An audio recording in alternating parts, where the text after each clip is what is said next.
Cullen live in 1 minute.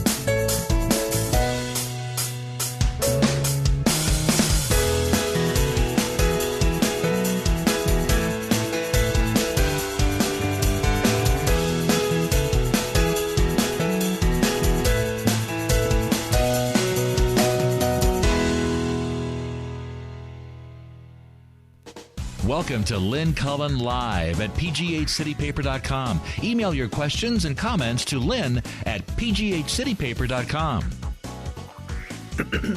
Whoa! Hello there, as usual, cursing at my computer screen. Good morning to you. A dreary Friday, the 22nd of February. And we got lots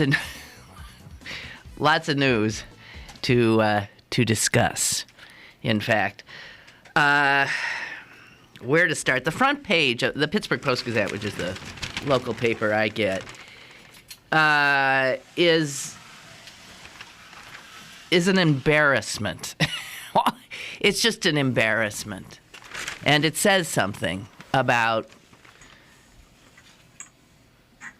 the state of our politics on a more local level.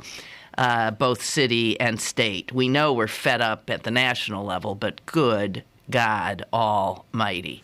You look at this front page, if you were a visitor to Pittsburgh and you happened to pick this up for breakfast and you were reading this, you would think, what the hell kind of corrupted backwater am I in?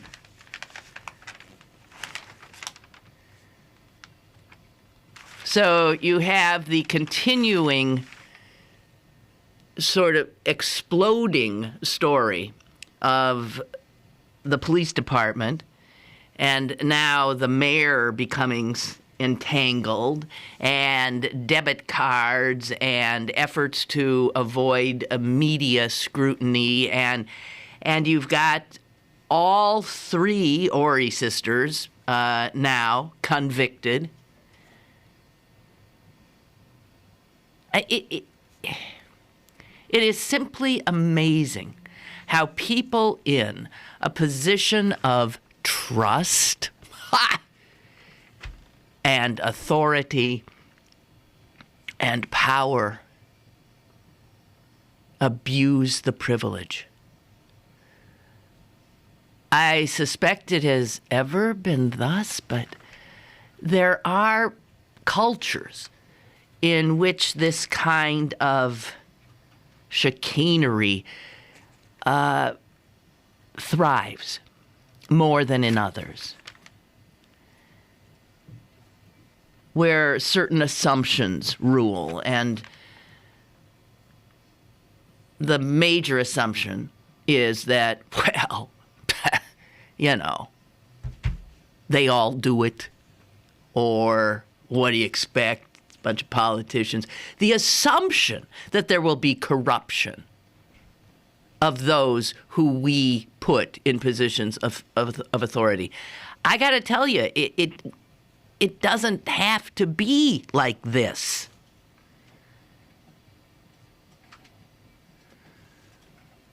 You begin to think that whole institutions may be rotten to the core. Stop and think. In the last, how far back should we go? 5 years? Just 5 years. In the last 5 years, how many people who took an oath of office to serve us, to protect us, to, above all, concern themselves with the Constitution of the Commonwealth or the Charter of the city, and to do their job in an above-board manner. How many have we seen trotted off to prison? I wish I had a better memory because I could just start listing. You've got so many members of the Pennsylvania legislature now in stir. You have, and will soon have, all three Orie sisters in prison, a justice of the Supreme Court, a respected state legislator. You've got majority leaders and minority leaders and speakers of the this and the speakers of the that and heads of big committees. You have got almost the entire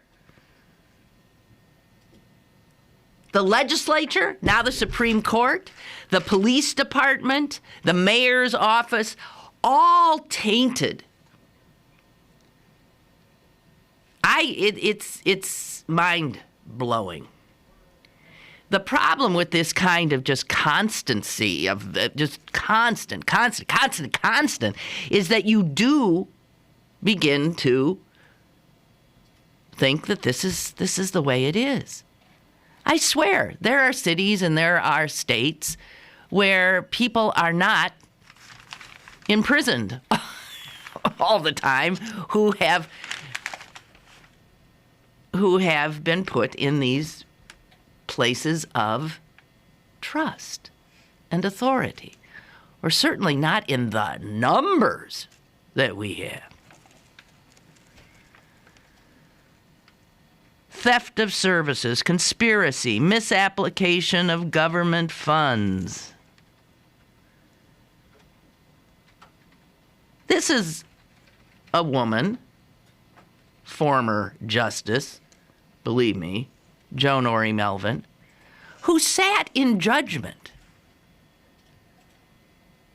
of citizens of this Commonwealth, sat in judgment on high on the bench with her black robe, while she herself subverted the law, conspired with family members to subvert the law.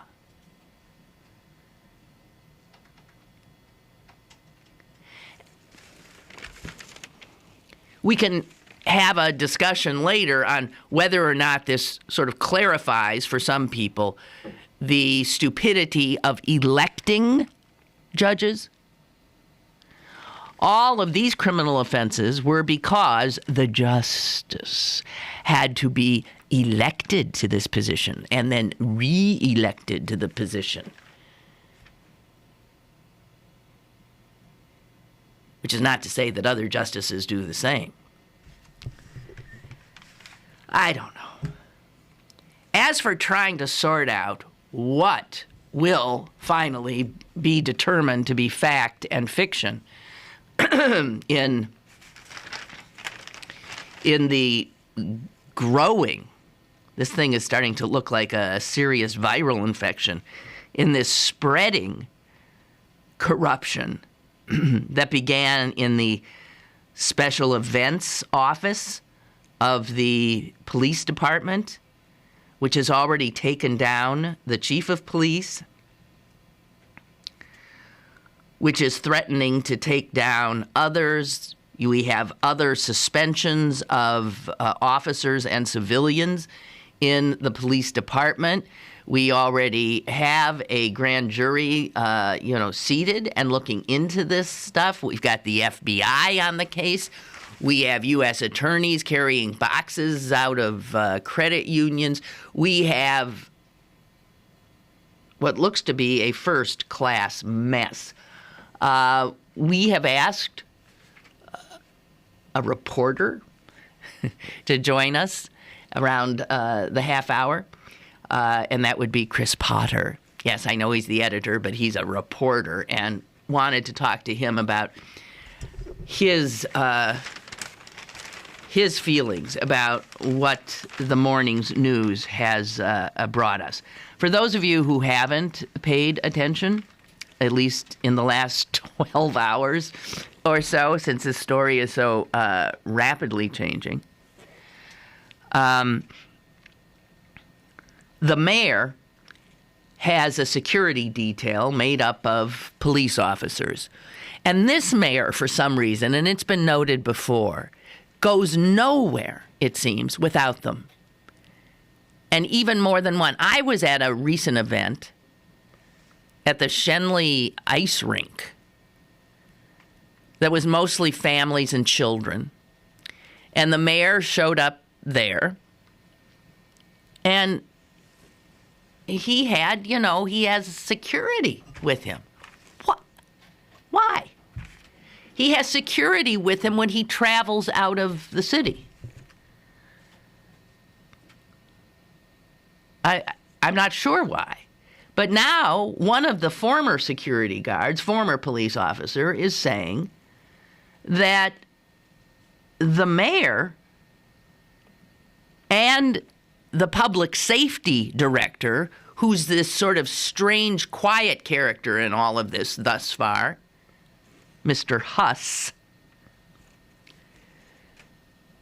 that they both knew that there were debit cards which were issued to the security detail, and they came from that police credit union, which was not on an approved list of where any checks made out to the city would be deposited, and that they were using these debit cards whenever they wanted to be sure that reporters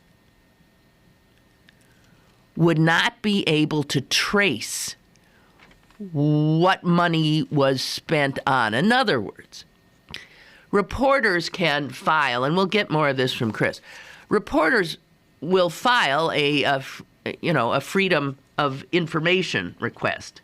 I don't know if I have that term exactly right. And for some reason, if these debit cards came from a source that was out of the purview and out of the very structure of the city's finances, that then there would be no way that they could get their hands on seeing where the mayor had been, I guess, what the money had been spent on. My understanding is that a lot of this money that was used by the security detail in these debit cards has to do with eating, drinking, and lodging, perhaps. The former bodyguard says, quote, Luke knew firsthand that these cards were given to us. And they were specifically given to us because you guys, he's talking to the reporters, because you guys were doing that right to know requests. You would never see the trail of the hotel bills and stuff like that from us because we were using these debit cards on the side. Now, understand that the mayor says this guy, his former bodyguard, is lying. Fred Crawford is this guy's name. Ravenstahl says he's just wrong, he's lying. And then, speaking to the Post-Gazette, he says, you better be careful because nothing that he said is accurate. So now we got the mayor acting a little bit like a cornered animal, I got to tell you. Saying, was it just yesterday or the day before? I am not the target of the investigation. he volunteered that, now saying, you better be careful about, what you print. It's not a good thing for the mayor to say that to reporters. It just isn't. You better be careful. Now, maybe this Crawford guy is not telling the truth. I don't know. And in fact, this Crawford guy is not the most upstanding person in the world because, of course, now that he has stepped forward in a whistle-blowing capacity, his life is going to be gone over with a fine-tooth comb, and it's not particularly attractive thus far. His credibility has been challenged in the past. While working on the street as an officer, he shot a man. Actually, he was in one of these off-duty details. The coroner found the shooting to be justifiable, but the coroner also said he found, quote, no credibility in the testimony of Mr. Crawford. Now, understand, this is the guy now who's saying the mayor knew, we all had these cards, and we used them to avoid the scrutiny of media. This fine upstanding former security officer, Mr. Crawford, also was sued for child support in 1985, 86, 88, 98, and 2003 by different women. So there again, this is the ex-bodyguard. The Director of Public Safety, Michael Huss, is vehemently also denying being involved in any way with the use of these debit cards. I didn't have a card, he says. Honestly, never had a card. I would never have created an account or ordered one to be created in this manner. I wouldn't even think about it. For him to say that, him being the ex-bodyguard, Crawford, for him to say that is a total 100% lie. Why he's lying, I don't know. I'm confident that I had no knowledge. I'm confident I didn't do anything wrong. If I'm accused of something, it's very damaging to me in my career. Yes. Well, the finger pointing that's going, I got to tell you, Grant Street right now is roiling. The police department, unbelievable. If you ever wanted to know the definition of rumor mill, go on down to the cop shop or go on down to Grant Street, and you'll see little clutches of people whispering and talking. Listen to this. It is believed that funds were misappropriated from the Special Events Office, which handles moonlighting by police officers, and the Personnel and Finance Office, run by manager Sandra Ganster. Okay, here's what the ex-bodyguard says. Now listen to this. I mean, if he's making all this up, it's a hell of a story. The debit cards were always kept in the safe at Sandy Ganster's office. The mayor would give us a heads up when he wanted to do something off the records, and we would go get the cards. We never had to worry about receipts for that account. We didn't turn them over. In the beginning, we did give them to Sandy, but after that, Luke said that would be a paper trail. This Ms. Ganster, by the way, has taken a voluntary leave from her position and is unavailable for comment. Meanwhile, our illustrious mayor says he doesn't know anything about any safe. He didn't know about where debit cards were stored. He instead said that one of his other bodyguards became frustrated with the reimbursement process for expenses that he incurred while guarding the mayor. And so the mayor told him to talk with the chief of police. And so this bodyguard, Sergeant Shuley, talked to the police chief, Harper, and was given a card. Here's what the mayor told the Post-Gazette. He said to his bodyguard, I said, Dom, do what you gotta do. And that was the last I heard of anything. So Dom did whatever it is he had to do. And the other bodyguard, the one who's talking, Crawford, says that the chief of police knew of the cards. Obviously, in this case, the mayor is saying that's where, in fact, you went to get them. And here's what Crawford's picture is of Nate Harper as police chief. And I have to tell you, I've heard this same kind of characterization of Nate Harper from a number of people. Generally, I would consider all reliable sources. But here's Crawford. Nate was aware of it. He got caught up in the middle of this. He's just too nice. This is what I hear. He's just too nice. He should have just said no to some stuff. He's never been that no person. And now they've thrown him under the bus to carry all the weight himself. Really, he was doing what he was told to do. Well,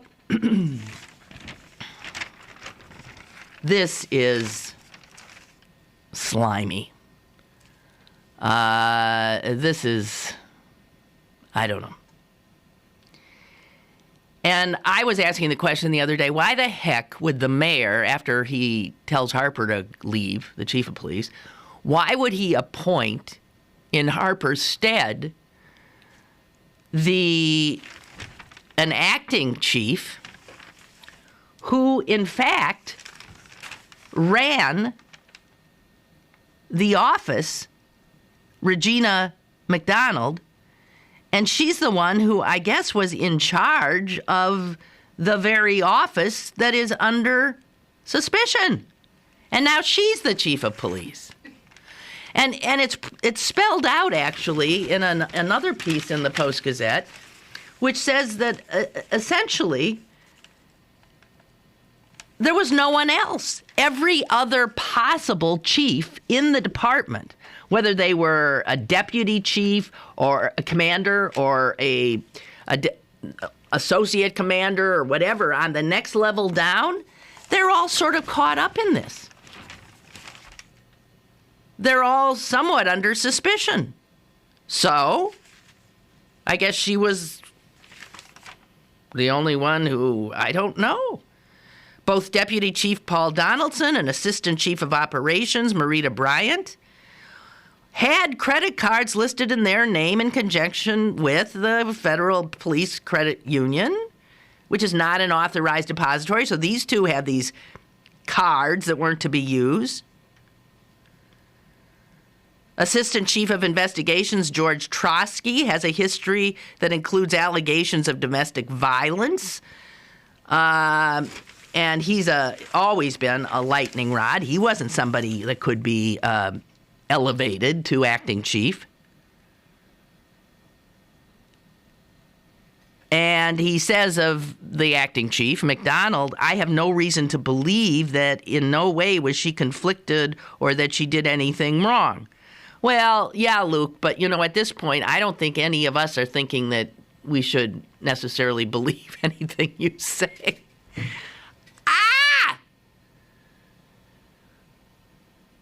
Unbelievable. No wonder he's saying, I got to go out to get the new police chief. We got to look outside of this department because this department is rotten to the core.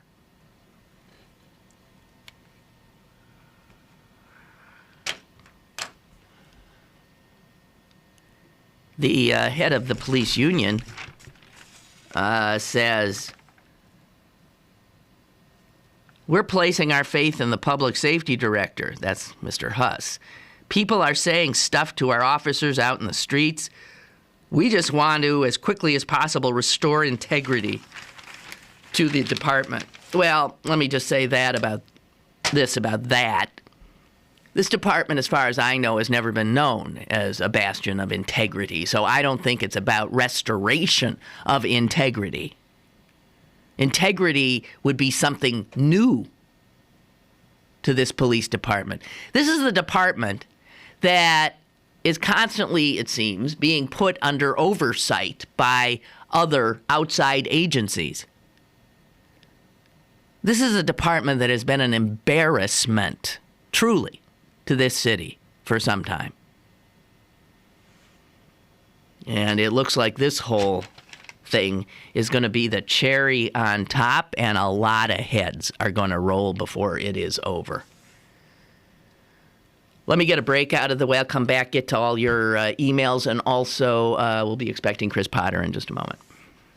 Email your questions and comments to Lynn at pghcitypaper.com or call Lynn at 412-316-3381. Lynn Cullen Live will return in a moment. Pittsburgh City Paper's annual money issue is available now. Pick up one today for a unique look at financial issues in the region. Plus, this week's City Paper includes our inaugural education pullout, Decisions for the Future. Pittsburgh City Paper, available at over 1,700 locations throughout Western Pennsylvania, and on the web at pghcitypaper.com, and on your smartphone at citypapermobile.com. Packers. Vikings. We come from different places. Uptown. Downtown. We come to different conclusions. Half empty. Half full. But when we live united, we make a real difference in the building blocks of life. Children succeed in school, families gain financial stability, the health of our neighbors improves, and suddenly so do our communities. Real change won't happen without you. Live United. So give, advocate, volunteer, live united. Sign up today at liveunited.org. Brought to you by United Way and the Ad Council. You're listening to Lynn Cullen Live at pghcitypaper.com. Once again, here's Lynn Cullen. Okie doke. Joe writes, one of my coworkers went to the nearby Subway one day for lunch, and while there, in walks one of the boy mayor's bodyguards, who ordered lunch for the boy mayor, while said boy mayor sat in a car outside. The really weird thing about this is that this Subway's half a block from the city-county building. Not only would Ravenstahl not walk half a block to get his lunch, but he had a bodyguard drive him there. Totally opposite of what Tom Murphy would have done. Tells me a lot.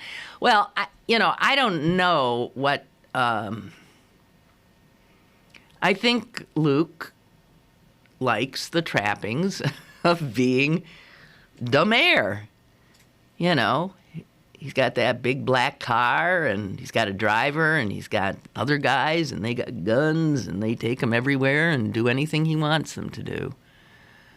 And I think as a husband in a troubled marriage, and then as a newly single man, I think he did not want the kind of scrutiny that he thought might come his way as he lived his private life.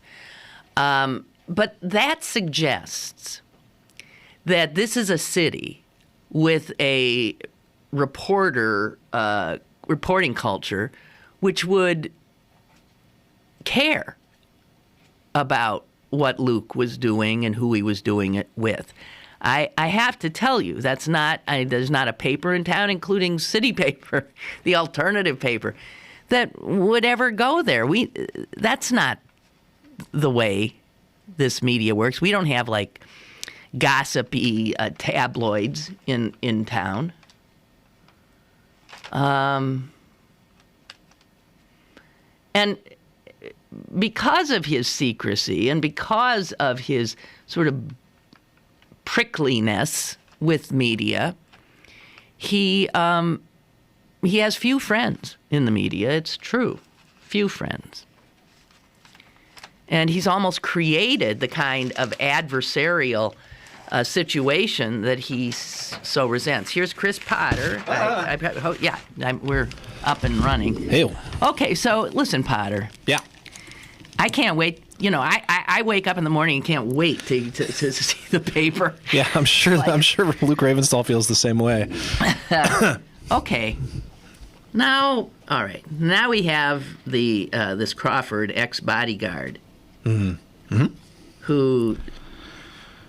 who's what suggesting. I mean, his story is very interesting. Yeah. And it sounds plausible. The fact that he himself is not the most upstanding person in the universe makes it difficult to completely think that he's right. But I don't see any upstanding people talking right now. Right. I mean, what the hell are we supposed to think? I mean, you know, I suspect it's funny. We just the other day here in the office, and I expect conversations like this have been happening in every newsroom in the city. We're saying, gee, maybe the whole reason they got these cards that were not associated with designated city accounts was precisely to avoid having to respond to right-to-know requests. It's the credit card equivalent. I mean, you thought that before? Yeah, I was talking about it. You were already thinking that before Crawford. Yeah, I mean, and that's not to say just because we kind of were speculating about that doesn't prove anything. But I think it certainly suggests that, you know, I mean, that would be if that was what you wanted to do, that would be a way to do it. Would be to have your own separate outside credit card that you could run up charges on and then not have to worry about reporting. It's just like you know, Sarah Palin, for example, using her private Yahoo or Hotmail account, you know, to talk to people or whatever, because her private account can't be governed by or could not be revealed by a records request. So in that sense, his story is plausible. I can't vouch for his veracity as a person. I mean, I was struck by the fact that if you read the Post-Gazette story today, the mayor's office said, oh, well, if you're going to write about this, apparently you want to talk to this woman who works in our office who used to date this guy. That's not in the paper. It is in the paper. If you read the last few paragraphs here, I'll grab it up for you here. We're looking at it now. One city employee identified by the mayor's office said Mr. Crawford lied to her. I met Detective Crawford in 2010, probably spring 2010, said Sante Turner, I may be mispronouncing her name, who worked in the office of the mayor's operations director. She said they started dating in January 2011. I would consider him the man that I was dating. She then discovered that he was married the whole time. So I'm struck by the fact, you know, which again obviously doesn't speak terribly well of Mr. Crawford's veracity, and obviously that was the point. But I was just struck that this is the same mayor who a few years ago was threatening to sue any newspaper that breathed the wrong way about his own marital split, and now they're hooking reporters up with jilted ex-girlfriends. Whistleblowers. Yeah. Right. Well, you know, whistleblower is, I mean, that's the question. Is he a whistleblower or not?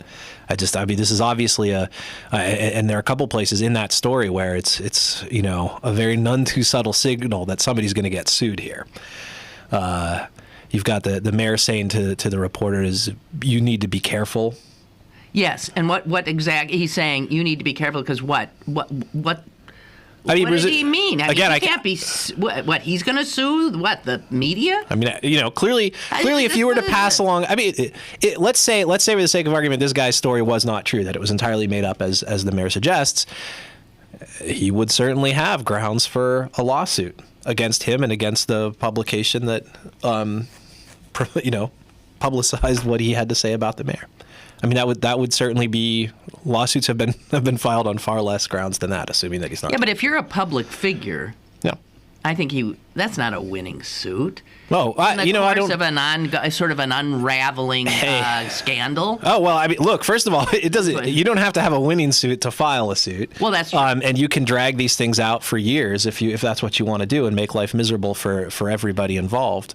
And then Michael Huss, the public safety director, also said something about there was an allusion there, like, well, this is obviously very damaging to my reputation and my career. That's right, which is the kind of thing that a you lawsuit prove damage. damage. Yeah, I mean these would be public figures, but public figures aren't without their own legal protections. If you can prove that a story was told with malice, that it was made up, that the paper should have, It's a very high bar. It's a hard bar. It's a high bar. I'm not saying they'd win. I'm just saying that clearly this is ratcheting up into something.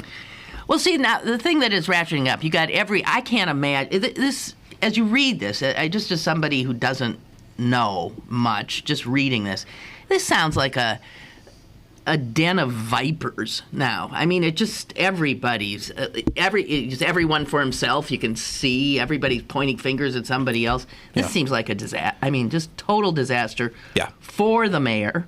Yeah. And given the fact that he's facing election challenge in 3 months? Yeah, in May, right. This could take him down, right? On the other hand, I was at an event last night, candidates night for being held by the Democratic committee. So these are Democratic committee people. I'm not going to represent that they are representative of the electorate as a whole. No. This meeting was in Stanton Heights, which is, the location was a few blocks from where Nate Harper himself lives. And there was a question about policing. The mayor fielded it quite well. In fact, as I was reading this story, I was trying to figure out whether the interview had happened before he showed up or after, because he was very loose. He was very relaxed. He did not. People have a hard time with this thing. The mayor is pretty good at this sort of thing. I mean, he's good. He's an articulate guy. I've never thought he was dumb. So he handled that question very well. And essentially, what his response, the question to him was, does there need to be more oversight of this police department? And the mayor's response was just sort of like, looking back on it, I don't know if we could have done anything differently that would have made a difference. If some people just want to go and act in ways that are outside the law, then what can you do, kind of thing. But I talked to several people who are at this thing, and granted, some of them were city employees, because that's who tends to be on the committee out there in Stanton Heights. No, it's but there was no. I met one person of whom you could say, A, that they hadn't made up their mind about who to vote for, and B, that this situation with the police department might be the thing that sways her. There were other people there who hadn't made up their mind, but they were more interested in economics. Yeah, but you're talking to people who are inside the bubble. Right. They're inside the bubble, but these same people who are inside the bubble then go out, and they're going to be the ones who vote on the Democratic Party endorsement on March 10th. But that endorsement doesn't mean anything. I'm afraid in some cases it means more than people want. In some neighborhoods, in some parts of town, it does still carry some weight. Not as much as it used to, for sure. Well, okay. Now, Crawford, the ex-bodyguard, also suggested that Nate Harper was brought down because he's just too nice a person. Yeah, he just didn't have the backbone to stand up to. And actually, that jives with what I hear and have heard about him. Yep. Why everybody likes him. Yeah. Yeah. He likes to please. Mm-hmm. And so he's a perfect fall guy for this. Yeah, all right. Okay. No, Jesus God. Well, I mean, look, the stuff that happens on your watch happens on your watch, right? If nobody held a gun to Nate Harper's head and said, you have to do this job. I mean. So what was the mayor doing that he didn't want report? I was talking before about why did they need this account so that you guys snooping around? It's not like you were they said this was used for what? When he went out of town or for entertainment, which seems like sort of maybe his private life. I mean, the allegation in the story is that there were legitimate travel expenses and things like that were placed on these credit cards, but that mixed in with that was stuff like alcohol was purchased and that there was spending for his own sort of personal entertainment. That's the allegation in the story. Okay. And clearly, I mean, that would be the kind of thing. He should do that out of pocket. Out of his own pocket. That's not, right. Yeah, he should buy his own booze like the rest of us do. Okay, so that would be, I mean, if in fact that's proven, that's theft of services, right? That's interesting. I think what you really have to pin down, and this is where there's so much confusion, is like, where did the money come from exactly into these accounts? What, you know what I mean? A lot of this sort of forensic accounting, I think we all, we can speculate as much as we want, but the sort of forensic accounting of figuring out where exactly was this money coming from, that's part of the equation too. So, but we already know, do we not, that that was not a legitimate. It was not a legitimate depository of money. So to be taking money from this illegitimate source, and using it. If all of that was what was going on, then then I would think that would not be an unreasonable charge for the feds to make. It's interesting. I'm sure you talked about his appearance, right, at the press conference that he did, which was... Well, I did not see it. Yeah, we had he was combative and... Oh, it was interesting. I mean, he walked in. It was a marked contrast, and that was what struck me last night. How much more relaxed he was last night. Yeah. Whereas when he showed up at the press, our Amy Jo Brown was there, and I was watching and live tweeting it as well. His voice was about 3.5 steps higher than it usually is. He was clearly under a certain amount of duress or whatever. And there was multiple times during the course of that discussion, he said, "I am not a target." Multiple times. And to some extent, he was being, asked and maybe even goaded by some of the reporters there. And the truth is, I've written about this a little bit online, and we'll have a little bit more about it next week in our next week's issue. But not being a target of a federal investigation doesn't mean that much. And I'm not saying he's lying. I mean, I'm perfectly willing to believe that he was told you're not a target. But the thing is, the feds can change their mind about who's a target and who's not at the drop of a hat. So, he might not have been a target when he walked into that room, and a couple hours later when he walked out, he might have been a target. It's just, it's hard to say.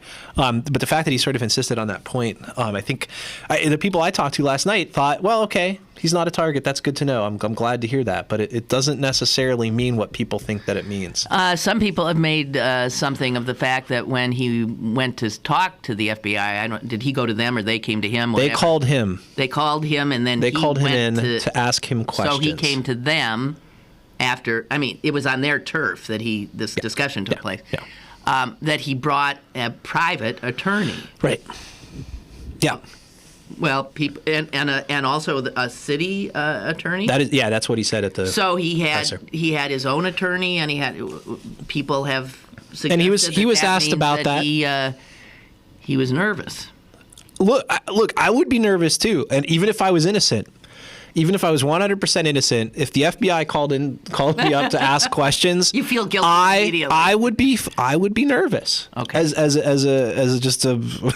So I don't begrudge him at all wanting to bring in a private attorney. I think it probably makes sense. He doesn't know what's being said about him, and it may or may not be true. Okay, so give us a sense of how this is going to in the next week. I mean, so every reporter in town now is combing around trying to find stuff, right? Yeah. So the elbows are flying in the journalistic community. Right. You guys are going to be privy to, I guess, false leads and all kind. How the hell you end up sorting it out? Meanwhile, you got the grand jury, you got the FBI. How's this going to play out? I mean, we're just sitting around waiting for indictments or what? For the other shoe to drop. Well, I mean, I don't think for us, the problem is that, I mean, as soon as we have an idea, this has already happened to me 3 or 4 times this week, we'll start pursuing a lead, and the next thing you know, it's in the paper the next morning or on their website that afternoon or whatever. Somebody beat you to it. Oh yeah, I mean, you look at the bylines on some of these stories, as the Post-Gazette especially. The byline on some of these stories is larger than my masthead. Well, that's true. And some they don't even bother putting. Yeah, they've got like 6, 7 people sometimes working on these stories, right. And I have 3 news reporters, including their editor. So it's tough for us to find a kind of niche there that lasts long enough for us to get next week's issue out the door. But yeah, I mean, clearly there's a lot. Clearly these folks are pushing, and the other thing too, a lot of this stuff goes back, some period of years. There have always been. Why does a story like this, the one in the Post-Gazette today, kind of raise people's eyebrows? It's in part because people have been. There's always been this thing about Ravenstahl and does he like to party? And, by his own admission, I'm a 27-year-old. I like to do 27-year-old things and all that stuff.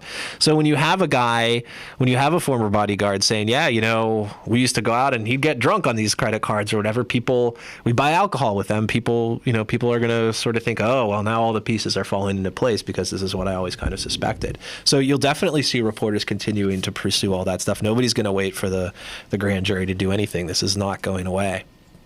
And too, I have to say that, even the selection of the acting chief, Regina McDonald, that now has become sort of a story because it was within her purview that some of these files were taken. So I suggested that he didn't have anybody who he could put in as acting chief because they were all, if you look at the next level down, they all have there's some suspicion hanging over everybody's head. I don't know. So that's a good question. The two other names in there is Marita Bryant. She's got one of the debit cards. And Paul Donaldson is the other. And the question there is, but did they even know these cards were issued in their name? And they at least Donaldson I've seen said he did not know that.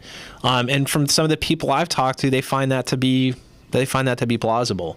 Donaldson is a pretty stand-up guy from every account I've ever had. So, why wasn't it Donaldson? Apparently, he was going off on vacation. This may have been the best timed vacation in human history. But I get point being, as I think you point out, it's a small little circle. And what makes this such a difficult thing, and the reason it's not going to go away, is because it's small and because there's really nowhere you can go to that you can't that somebody there isn't spattered by it in one shape or form. Right. Either totally by innocence, even it's just their bad luck that somebody took out a credit card on them, or because something was going on in their department. Regina McDonald has said she didn't know anything about what was going on, and take her at her word. But even if she didn't, she's the supervisor. You'd like to think you'd like to think. So there's no way to get around this thing, and that's why it's going to continue to be a story because everybody's caught up in it. Wow. Well, so it's going to be the story that keeps on giving. Yeah, we're taking, depending on your perspective. And Peduto and Lamb, are they? Do they have to be careful about how they deal with this? I think they were careful early on, especially when it seemed to be an issue of Harper. Because I think the politics of the situation are Harper as a black police chief. They didn't want to be. You don't want to be the ones to, and there was an article in the Pittsburgh Courier, sadly that came out on Wednesday by a guy I know somewhat, which basically said this is a witch hunt. And as I think Tony Norman pointed out today, it's just that his bad luck. Every columnist who writes for a weekly dreads this possibility of you write a piece that becomes instantaneously comical, the sort of Dewey defeats Truman of columns. Right. This was not that, but I think it did speak to, and I've heard other people say this too, that there was a feeling of, sort of our black police chief is being piled upon. Right. So I think early on, both Peduto and Lamb were mindful of that. Now, all bets are off. Yeah. He's out. The mayor got rid of him. The mayor handled it in a way that I think arguably some people found kind of ham-fisted. This press conference was delayed by an hour apparently because he was, they were doing this on the fly. So a lot. So you can't do to Harper anything that hasn't already been done to him if you're a rival to the mayor. So now all bets are off. Now Lamb especially has been really aggressive. With these kind of the question of what did you know and when did you know it, that kind of question, which is always damaging. I think at this point it's just open fire, it's just an open season. Well. It's certainly interesting if you're just looking on, but I have to tell you, as I said before you came in, that front page of the paper today should be an embarrassment to anyone in this city. Yeah, the Orie thing and everything. The Orie thing and this, and it's just, I'm sorry. It doesn't have to be like this. Yeah. The level of corruption here is beyond belief. Well, the thing about the Orie situation is, she didn't last long. It's not like she was there for 20 years, doing this stuff. She basically had maybe a year in office before she had to. Yeah. So in that case, I think you'd have to say the system moved pretty fast. I'm trying to look on the bright side. Oh, God. Oh, Lord. Well, all right. Thank you. Okay, I'll see you later. Yeah. Do you need to go to a break? Yes. Okay, then I can leave discreetly. That's true. Okay. We do need to go to a break. We'll be back. Stick around for more with Lynn Cullen Live after this. Here at the GED Pep Talk Center, we've got a pep talk that can motivate you. Sometimes things don't always turn out the way you want them to. You can improve your future. Now get your game face on and take the first step towards a better life. Hurry up. Don't make me repeat myself. Whatever level of motivation you need, we've got a pep talk for you. Call 1-877-38-YOUR-GED or visit yourged.org for your pep talk and for free classes in your area. GED is a registered trademark of the American Council on Education. Brought to you by Dollar General Literacy Foundation and the Ad Council. Go to bergbargains.com for great deals on meals from your favorite local restaurants, museums, and shows. This week only, get discounts up to 20% on gift cards to P.F. Chang's. Supplies are limited. bergbargains.com, Pittsburgh's best bargains. bergbargains.com. Have a question or an opinion? Call Lynn Cullen at 412-316-3381 or email lynn@pghcitypaper.com. Now, more with Lynn Cullen Live. All right. Boy, oh, boy. By the way, in case you hadn't heard, Oscar Pistorius has been released on bail. So he can go home for a while. Just to lighten things up, Nate Silver, who, as you know, is the prognosticator par excellence, is known for really navigating the political realm and being able to pick winners and losers. His record there is amazing. He writes today that he's taken a few shots in the 2 years in which he attempted to do the same for the Oscars and to predict who would win. And actually, he didn't do as well as he did with the political sphere, but he did. His record is 75% accuracy. So just in case and then he figures out a way to. He crunches numbers is what he does. He looks at who the Directors Guild gave to the Screen Actors Guild Awards, the Golden Globe, the da-da-da-da. He looks at them all. He aggregates this stuff. He sees their past performance, how that works. I don't know. He's just an incredible number cruncher. But given all of that, he forecasts, his forecasts are based on who has won other awards in their category, and he gives more weight to awards that have frequently corresponded with the Oscar winners in the past, and awards that are voted on by people who will also be voters in the Oscars. And he just does this based on statistical factors. He says best picture is going to be Argo. Now, I would have argued it would be Lincoln, but Lincoln comes in third on his. So Argo, he is just a runaway winner according to his number crunching. And that would be interesting because normally, I mean, if you've been an Oscar watcher for years, you know that Best Director and Best Picture often go together. So it makes sense that whatever the Best Picture was, the person who directed it tends to be the Best Director. And what's interesting about this is while Argo is up for Best Picture, its director was not given a nomination, which is pretty amazing. And that's the actor as well, Ben Affleck. So it could be that he's going to, be able to stick one in the eye of the Oscars for dissing him in the director category. He has, Nate Silver also has Spielberg getting Best Director for Lincoln.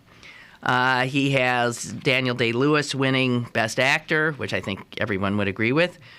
And he has Jennifer Lawrence winning Silver Linings Playbook for Best Actress, which is bullshit, if you'll pardon my expression.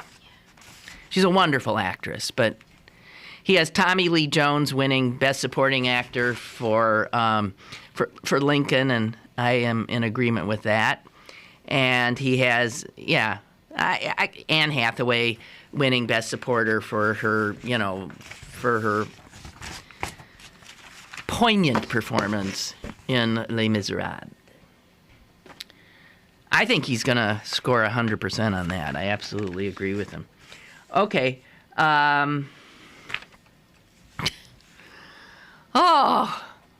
What now? Oh, sequestration. Well, so who cares? Apparently, nobody cares. The New York Times did one of those things that can be helpful to those of us whose eyes are glazing over.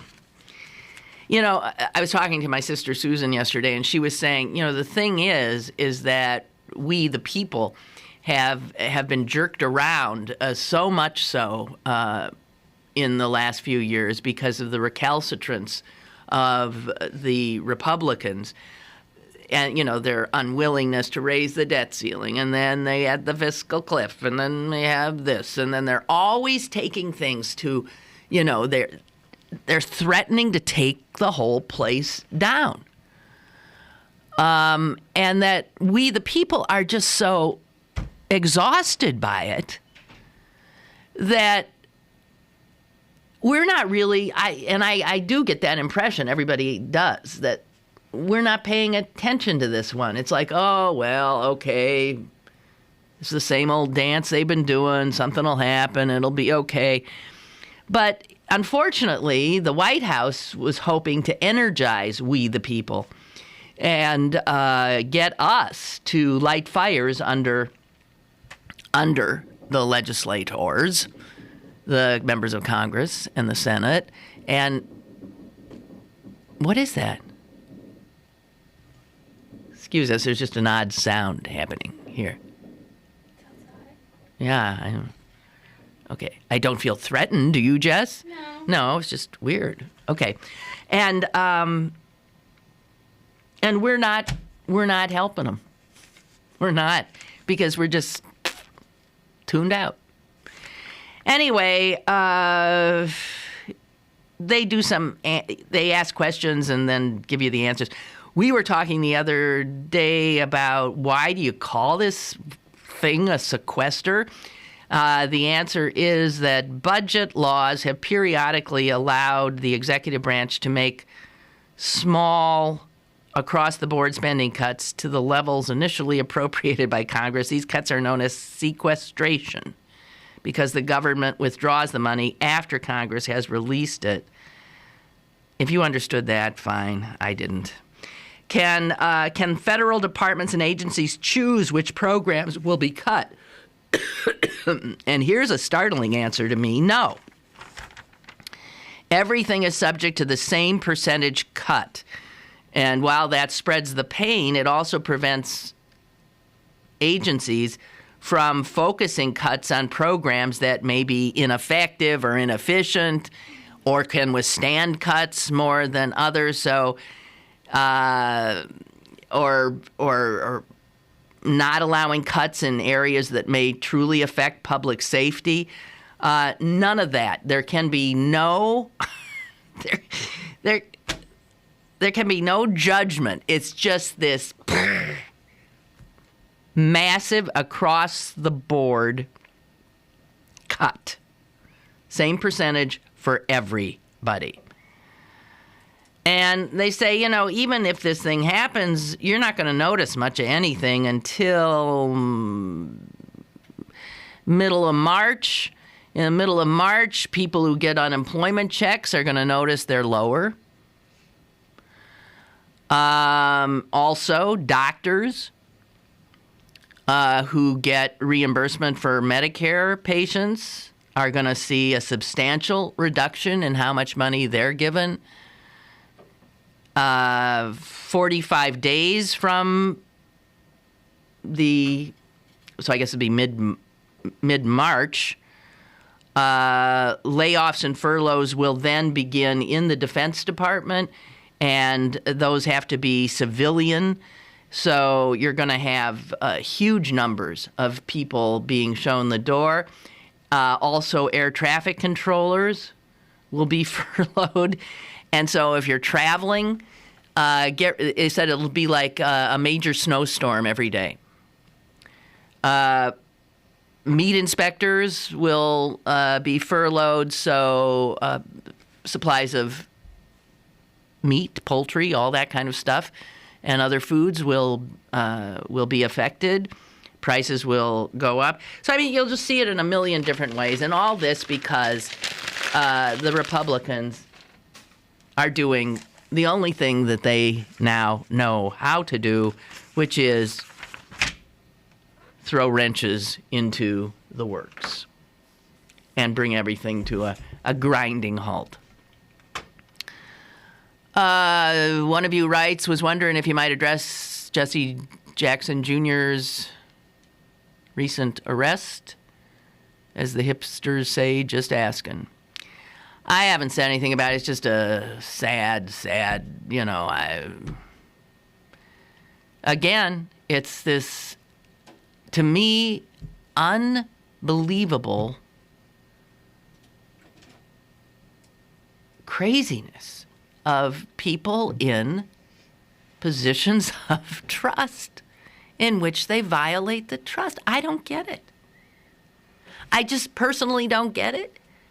I mean, does no one have a moral core anymore? And for those of you who say, oh, if you don't believe in God, you wouldn't act. You know, if you believe in God, that keeps you acting right or something. That is crap. A lot of these people believe in God.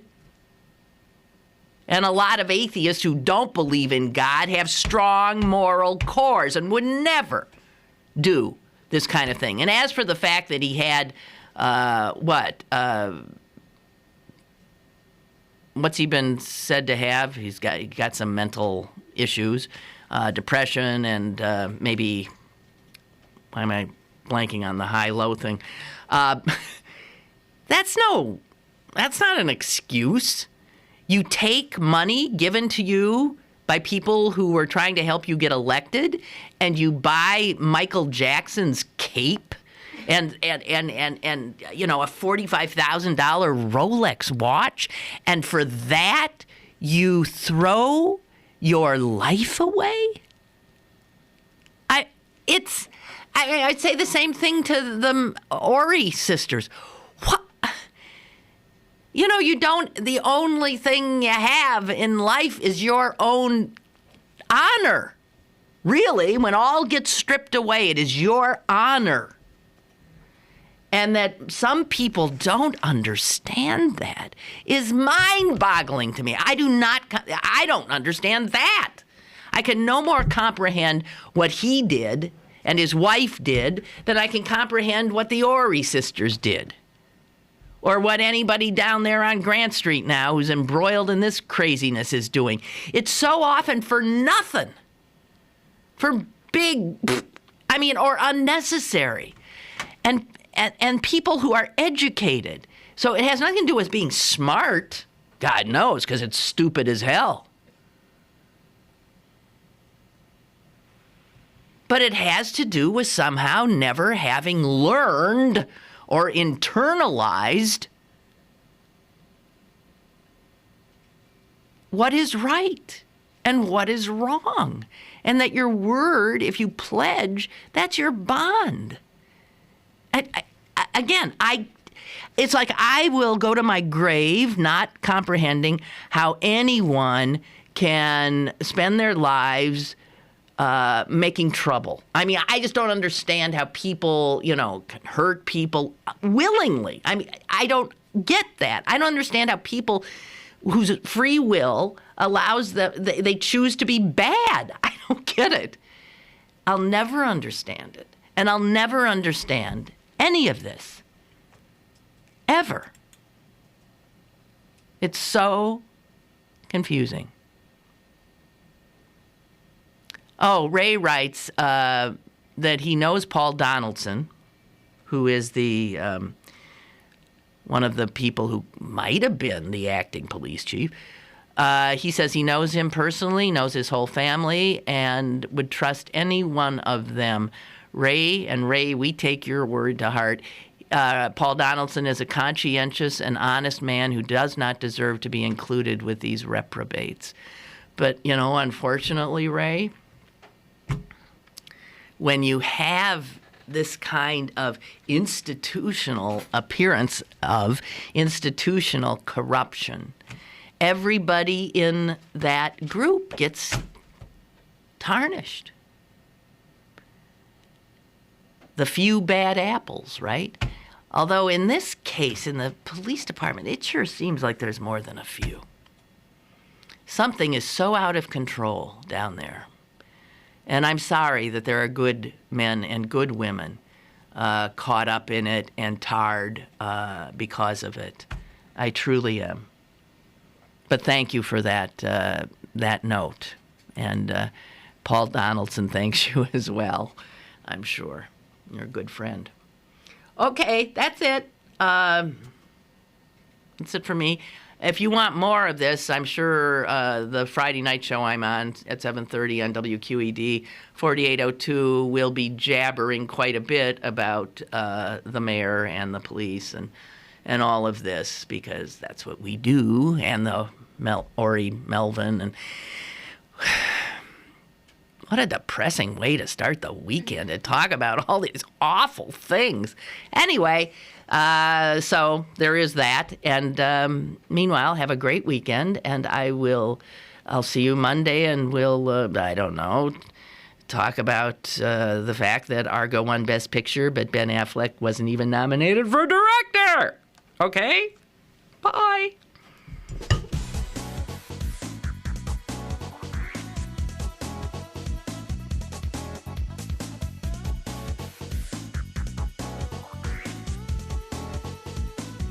Lynn Cullen Live, Monday through Friday from 10 a.m. to 11 a.m. and archived at pghcitypaper.com. The opinions expressed on Lynn Cullen Live are those of the host and do not necessarily reflect the viewpoints of Pittsburgh City Paper, Steel City Media, and its advertisers.